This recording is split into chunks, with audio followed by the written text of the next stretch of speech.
कक्षा 9वीं के सभी विद्यार्थी ध्यान दें। आज की इस वीडियो में वार्षिक परीक्षा की तैयारी के लिए हिंदी का सेट डी हम कंप्लीट करेंगे। पूरा पेपर मैंने पहले ही कंप्लीट करके रखा है, केवल प्रश्नों को हमें समझना है। तो पूरा वीडियो आप लास्ट तक देखें। तो चलिए शुरू करते हैं हमारे प्रश्नों को।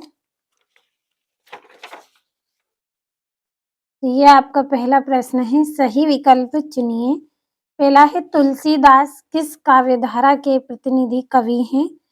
जो तुलसीदास जी हैं वो राम भक्ति काव्यधारा है उसके कवि हैं। दूसरा है, वाक किसकी काव्य शैली है? तो वाक किसकी काव्य शैली है? ललगत की शैली है ये। तीसरा है, दोहा छंद में कितनी मात्राएं होती हैं? तो दोहा छंद में 24 मात्राएं होती हैं। चौथा है, हुजूम के आगे कौन चल रहा था? तो हुजूम के आगे कौन चल रहे थे? सलीम अली चल रहे थे। पांचवा है, मुंह की खाना का अर्थ होता है। तो मुंह की खाना का अर्थ क्या होता है? हारना होता है। छठा है, परदादी चोर को सही रास्ते पर कैसे लाई? तो जो परदादी है वो चोर को सही रास्ते पे सहजता से बात कहकर लाई। और अगला प्रश्न, रिक्त स्थानों की पूर्ति कीजिए। पहला है, बच्चे रेडेस पर जाते हैं। तो बच्चे कहाँ जाते हैं? बच्चे काम पर जाते हैं। दूसरा है, छंद के रेडेस प्रकार होते हैं। तो छंद के 2 प्रकार होते हैं।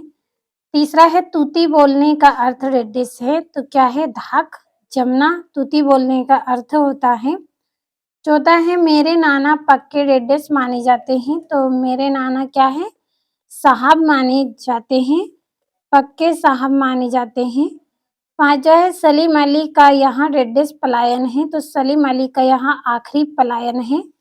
छठा है, हिंदी का प्रथम उपन्यास रेडेस को माना गया है। तो हिंदी का प्रथम उपन्यास परीक्षा गुरु को माना गया है। तो ये हो गए हैं आपके रिक्त स्थान। अगला प्रश्न, सही जोड़ी बनाइए। पहला है, जीवन का खंड चित्रण। तो खंड काव्य में होता है।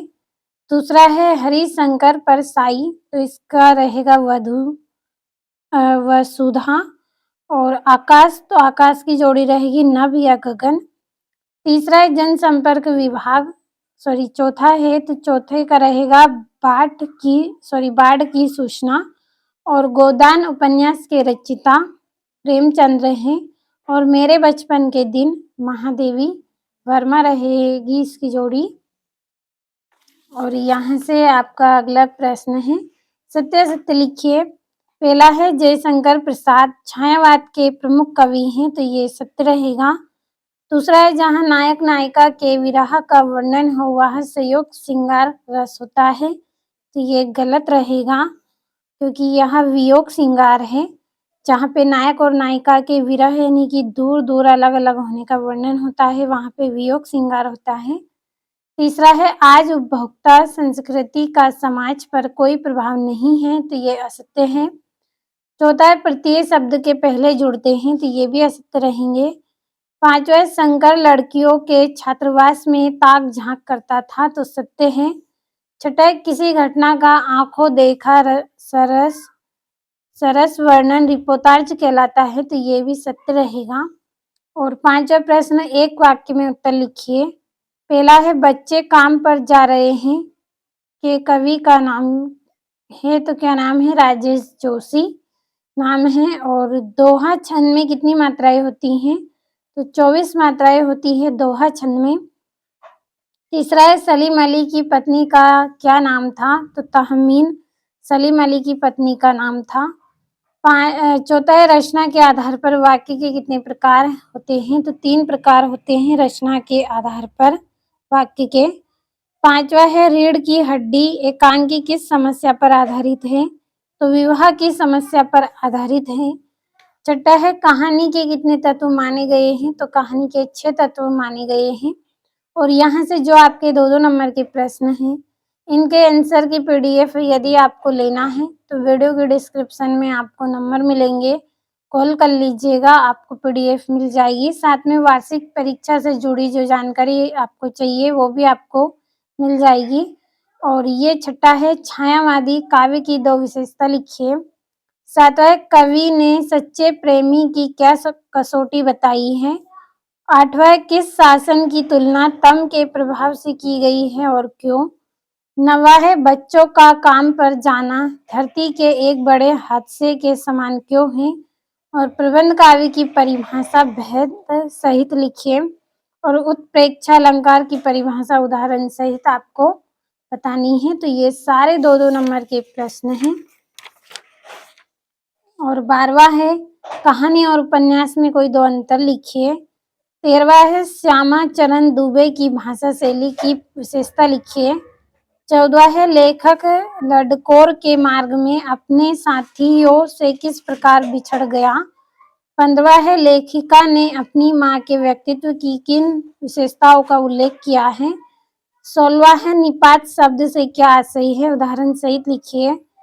17वां है लेखिका मृदुला गर्ग की नानी की आजादी के आंदोलन में किस प्रकार की भागीदारी रही।